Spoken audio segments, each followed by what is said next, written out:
ভাইটিজনী আৰু ল'ৰা ছোৱালী নখাক এৰি আমি এই স্থান পালোঁ আৰু বেছি অযোগ্য পালন কৰিলে আমাৰ প্ৰাণ বাই উৰি যাব গতিকে ইয়াৰ পৰা যোৱাহে ভাল নেকি ঠিক কথা কৈছোঁ ঠিক কথা কৈছোঁ মহাৰাজ অজৰ দিনাখন অলপ বহুত কৰিলোঁ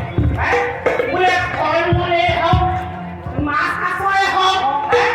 এটা এটা আপেলটো ইমান অলপ বেছি হ'ল নেকি এজনী এজনী মাছটো ইয়াৰ পৰা হ'ল কিমান কিমান থাকে থাকে এতিয়া সেই অযোধ্যাত দুৰ্ভিক্ষই দেখাই দিছে এনেকে আৰু তেনেকে কি কব তোৰ কৈছো খাই গাখীৰে হওক ময়ে হওক এজনী যদি গাই উহাখন ইমান এতিয়া হৈ এনেকে ইয়াৰ অযোধ্যাত ভোকে লঘোণে থাকিলে কোনোবা এদিনা আমিও গৈ অযোধ্যাত থকাৰ সময়ত আমি কিমান যে সুখত আছিলোঁ আহাৰটো কিমান যে ফল মূল খাইছিলোঁ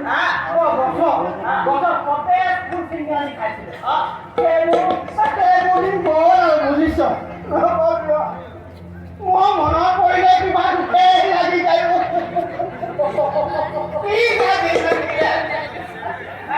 এতিয়াতো সেই এনেকে থাকোঁতে মই কিনাই গৈছোঁ দেখিছ এনেকে ইয়াত মহাপাপ লাগিছে আগতে অজৰ মহাৰাজৰ দিনত এই প্ৰজাসকলৰ কিবা এটা হ'লে মহাৰাজে কয় খবৰ লৈছিল প্ৰজাৰ দুখৰ খবৰ লৈছিল কিবা এটা সিদ্ধান্তটো ঠাইতে কৰিছিল এতিয়া হয় ডক্টৰক কৈ নিজকে নষ্ট কৰিবলৈ মনে মনে ডক্টৰকে শুনিলে আমাক শুনাক দিব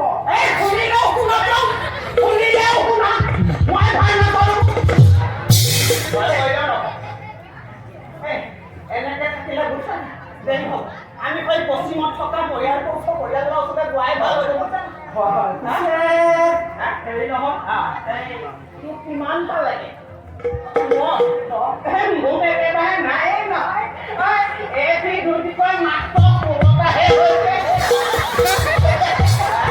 কিমান ক'লা পুৰতা তুমি আহল বহল মতা মানুহ দেই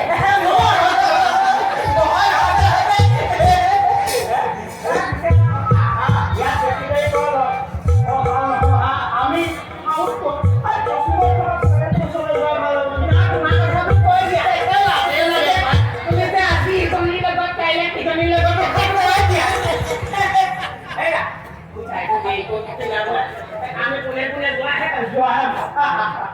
এইটো লৈ থাকি যাব